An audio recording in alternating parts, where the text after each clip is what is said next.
পারবেন আমি কি বোকাচোদা নাকি আমার কপালে বোকাচোদা লেখা আছে? আচ্ছা শুনেন, আপনারা যেটা আমরা শিক্ষিত জাতি, আমরা মেধাবী, আমরা ছাত্র, আমরা স্টুডেন্ট, যাই বলেন আমরা কিন্তু এর বাইরে কিছু না, তাই না?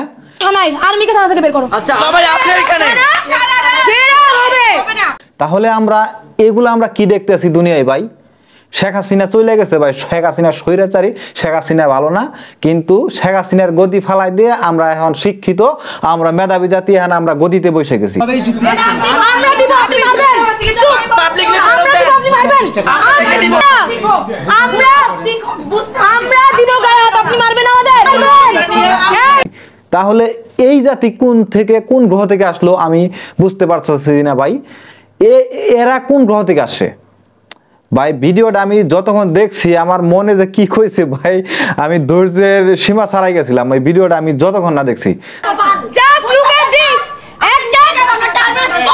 স্বাধীনতা রক্ষার চেয়ে স্বাধীনতা ধরে রাখা কিন্তু অনেক বড় চ্যালেঞ্জের কথা। হ্যাঁ, স্বাধীনতা আমাদের রক্ষা করছি, আমরা কিন্তু স্বাধীনতা ধরে রাখা লাগবো, তাই না?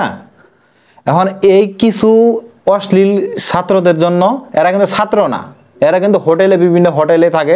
ঢাকা বিশ্ববিদ্যালয়ে যে কে কিভাবে এগুলা চান্স পাইছে আমার বোধগম্য নয়।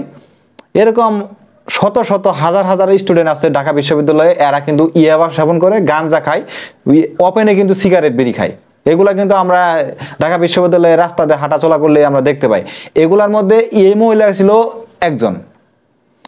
তবে উনার জন্য যে সারা দেশের স্টুডেন্টরা খারাপ তা না, কিন্তু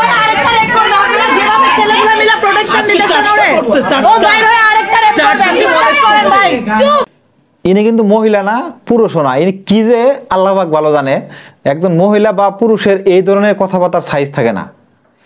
এখানে যে একজন আর্মি অফিসার, তার পিছনে সৈনিক ছিল, ওনারা কথাবার্তা বলে নাই।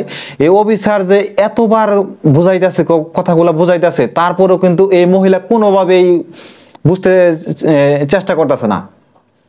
আপনারা যে ভিডিওতে দেখতে পাচ্ছেন ঘটনাটি, এই ঘটনাটি হচ্ছে একটা ছেলে, ওনাদের সমবয়সী বা বয়ফ্রেন্ড ছিল এই যে ভিকটিমের,